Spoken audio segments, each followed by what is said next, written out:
कपड़े धोने वाली बहू। शादी के पहले से ही विभा को कपड़े धोने का बड़ा शौक था। कभी नल के नीचे तो कभी तालाब के पास। अरे मेरी नीली वाली लुंगी नहीं दिख रही है। विभा की अम्मा, कहाँ रखी है लुंगी? अरे वो तो विभा ने परसों ही धोकर रखी थी आपकी अलमारी में, देखो वहीं होगी। वो ना मैंने आज धो दी, मुझे लगा कि गंदी हो गई होगी। अरे कैसे गंदी हो गई थी? उसे तो मैंने पहना भी नहीं। हे भगवान, इस लड़की के कपड़े धोने की आदत से परेशान हो गया हूँ मैं। जितना तो घर में राशन नहीं आता, उससे कहीं ज्यादा डिटर्जेंट पाउडर का खर्चा है। इसकी शादी करवा दो, शादी जाए अपने घर में ही करे काम, फिर चाहे घर के कपड़े धोने हो या पूरे गांव के। हाँ ठीक बोल रही हूँ, देखता हूँ मैं कोई लड़का। वो दिन भी आ जाता है जब विभा को देखने लड़के वाले आ जाते हैं। लड़की मुझे अच्छी लगी। होने वाली सास कहती है, बेटी अगर कुछ पूछना है तो पूछ लो। वैसे तो हमारी लड़की बहुत ही शर्मीली है, जो बोल दो वो मान लेती है, इसे क्या पूछना होगा।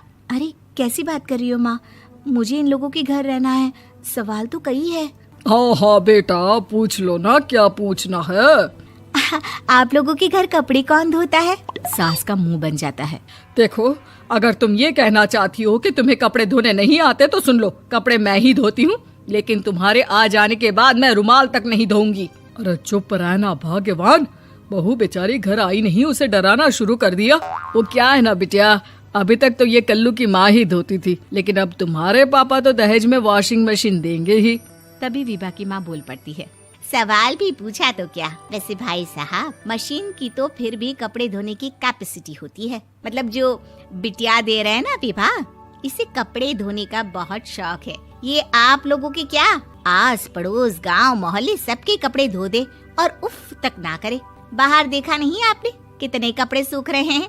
सब हमारी बिटिया ने ही तो धोए हैं। बस भी करो ना माँ, शर्म आ रही इतनी तारीफ सुनकर।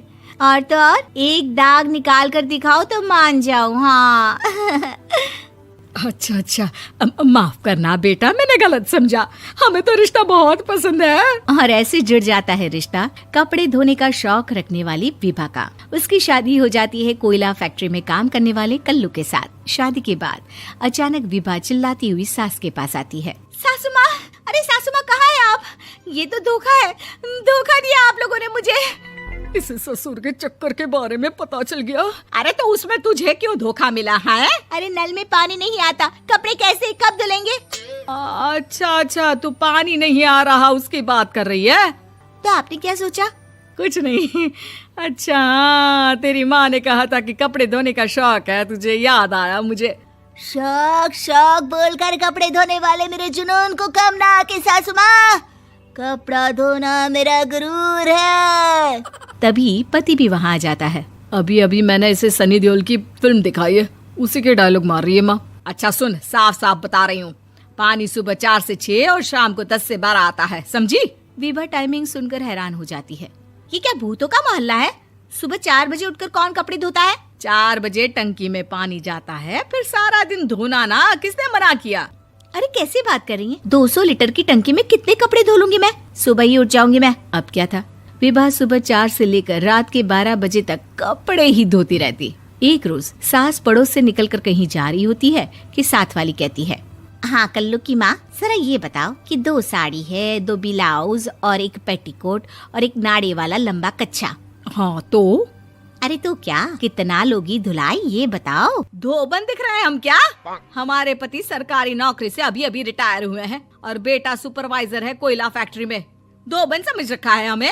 हाय रे कल्लू की अम्मा, माफ कर दो, वो तो मोहल्ले में यही सब बता रहे थे कि तुमने बहू को कपड़ा धुलवाने के काम में लगा दिया है। सास को पड़ोसन की बात सुनकर गुस्सा आ जाता है। वो घर पहुंचती है जहां घर के बाहर ही इतने सारे कपड़े सूख रहे होते हैं जितने कि किसी धोबन के घर पर। अरे ओ कल्लू की दुल्हन, बाहर निकल।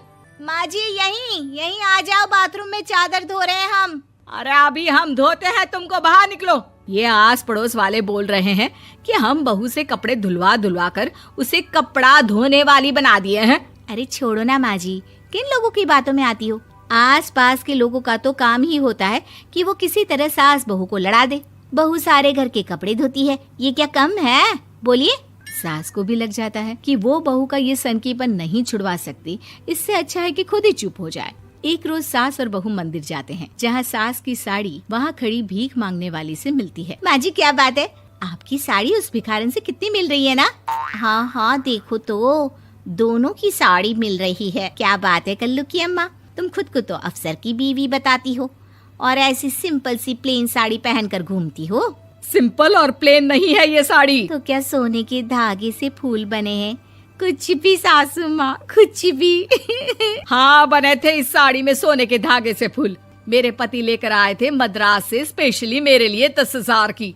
ताहे भाई साहब इस भिखारन के लिए भी सेम टू सेम साड़ी लेकर आए होंगे 10,000 की। सास उस वक्त तो कुछ नहीं कहती, लेकिन बहू के साथ घर आती है और अलमारी से एल्बम निकाल कर लाती है। ये साड़ी देख रही है, ये वही साड़ी है जिसे मैंने अभी पहना था। इस साड़ी में ये जो चमकदार फूल दिख रहे हैं ना, ये सोने के धागों से काढ़े गए हैं। लेकिन तू लोकल वॉशिंग मशीन ब्रश से घिस घिस कर सारे फूलों को निकाल कर साड़ी प्लेन कर दी।